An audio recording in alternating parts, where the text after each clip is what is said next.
সংশোধনী নিয়ম বদলে ক্ষোভ, গায়ের জোরে বিল পাস করাতে নিয়ম বদলের অভিযোগ। বিজেপির বিরুদ্ধে সরব মমতা বন্দ্যোপাধ্যায়। নেটওয়ার্ক 18-এর এডিটরিস্ট বিশ্ব মজুমদারের সঙ্গে এক্সক্লুসিভ সাক্ষাৎকার।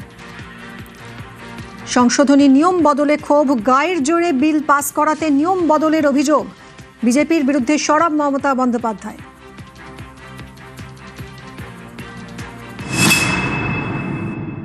আগে আমি জানতাম সংবিধান সংশোধন মানে 2/3 অ্যামেন্ডমেন্ট, 2/3 মেজরিটি নিয়ে করতে হতো। এখন বলছে সিঙ্গেল মেজরিটি। এ তো কনস্টিটিউশনই চ্যালেঞ্জ হয়ে যাবে। ওরা নানা রকম রুলস বের করছে। আপনার কি মনে হয় 2029-এর যেটা মানে কথা মাথায় রেখে এটা করা হচ্ছে? অফকোর্স, কিন্তু জানে না মানুষ ভাবে এক হয় আর এক। এরা যেটা ভেবে করছে, এতদিন ওদের গভর্নমেন্টই থাকবে না, আর অন্য গভর্নমেন্ট এসে তো ফার্স্ট এটাকে উঠিয়ে দেবে। ওরা গায়ের জোরে সব করে যাচ্ছে, বাট গায়ের জোরটা কদিন থাকবে সেটাও দেখতে হবে। ডিলিমিটেশন প্রতিবাদ মমতার। একযোগে মহিলা বিল, ডিলিমিটেশন বিল পেশের প্রতিবাদ। মহিলাদের অসম্মানের অভিযোগ তৃণমূল নেত্রীর। নেটওয়ার্ক 18-এর এডিটরিস্ট বিশ্ব মজুমদারের সঙ্গে এক্সক্লুসিভ সাক্ষাৎকার। ডিলিমিটেশন প্রতিবাদ মমতার। একযোগে মহিলা বিল, ডিলিমিটেশন বিল পেশের প্রতিবাদ। মহিলাদের অসম্মানের অভিযোগ তৃণমূল নেত্রীর।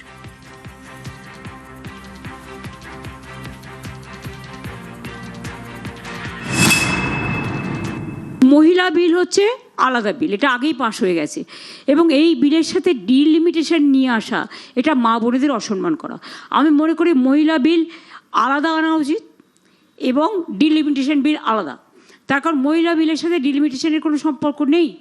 ওরা বলছে 541 সিটের জায়গায় 850 করবে, মানে নিজেদের ইচ্ছে মতন, মানে টুকরো টুকরো টুকরো টুকরো টুকরো টুকরো গ্যাং বলছে না, ওই দেশটাকে টুকরো টুকরো টুকরো টুকরো টুকরো টুকরো করবে, করে ওদের ক্ষমতায় আসতে হবে। তার মানে ওরা যে হেরে গেছে এবং মানুষ যাদের বিরুদ্ধে এটা থেকে প্রমাণ হয়ে যাচ্ছে।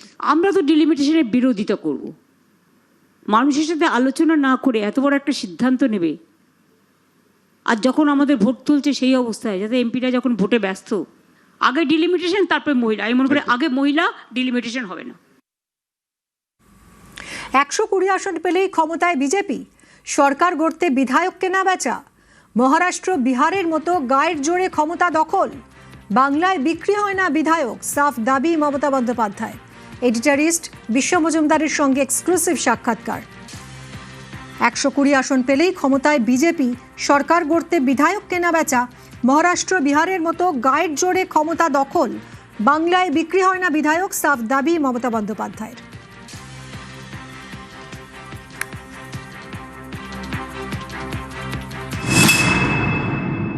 রাজনীতির অনিন্দে এমন একটা কথা শোনা যাচ্ছে, বিজেপি নাকি মনে করছে 115টা 120টা আসন পেলেই তারা সরকার গড়ে ফেলতে পারবে। কেন কিনবে? কেনাকাটা করবে। যেরকম করে মহারাষ্ট্রের সরকার ভেঙেছে, বিহারের সরকার ভেঙেছে, উড়িষ্যার কোনো এক সময় আরও 2-3টে সরকার ভেঙেছিল। কেনা বেচার রাজনীতি ওটা বেঙ্গলে হয় না। আর বাংলার লোকেরা গদ্দার নামে পরিচিত হতে চায় না। যে একবার গদ্দার হয়ে যায় না, সে আর জীবনে মানুষের কাছে ভালোবাসা পায় না, সম্মান পায় না। এটা বাংলায় সম্ভব নয়। ফের রাজ্যপাল সংঘাত। রবির পরিবর্তন মন্তব্যে বিতর্ক। রাজ্যপাল বিজেপি আঁতাতের অভিযোগ মমতার। লোকভবনে বাক্স ঢোকার অভিযোগ তৃণমূল নেত্রীর। এডিটরিস্ট বিশ্ব মজুমদারের সঙ্গে এক্সক্লুসিভ সাক্ষাৎকার।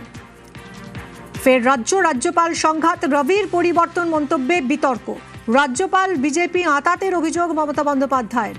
লোকভবনে বাক্স ঢোকার অভিযোগ তৃণমূল নেত্রীর।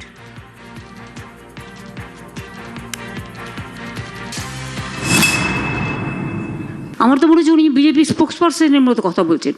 রাজ্যপালের চেয়ারটা হচ্ছে নমিনেটেড, রেসপেক্টেড চেয়ার। ওনার এই ধরনের বিবৃতি দেওয়ার কোনো অথরিটি নেই। উনি এটাই তামিলনাড়ুতে করে এসছেন। এবার নতুন রাজ্যপালের সাথে আবার একটা সংঘাতের পর্ব। না, আমার সাথে সংঘাত করার তো কোনো ব্যাপার হয়নি। তার কারণ আমি অনেক কিছু জানি, যে লাট সাহেবের বাড়ি থেকে বিজেপির সব কিছু ডিস্ট্রিবিউশন হচ্ছে, এবং উইদাউট চেকিংয়ে লোক ঢুকে যাচ্ছে বাক্স নিয়ে অ্যাটাচি নিয়ে। সেগুলোতে কী আছে? আমি যদি কোয়েশ্চেনটা ছুড়ে দিই, আমার কাছে ছবি আছে। আমি একটা সৌজন্যতার সীমারেখা মেনটেন করি। উনি যদি করতেন তাহলে আমি কিছু বলতাম না, কিন্তু উনি যখন সীমা লঙ্ঘন করেছেন, মানুষ জবাব দেবে।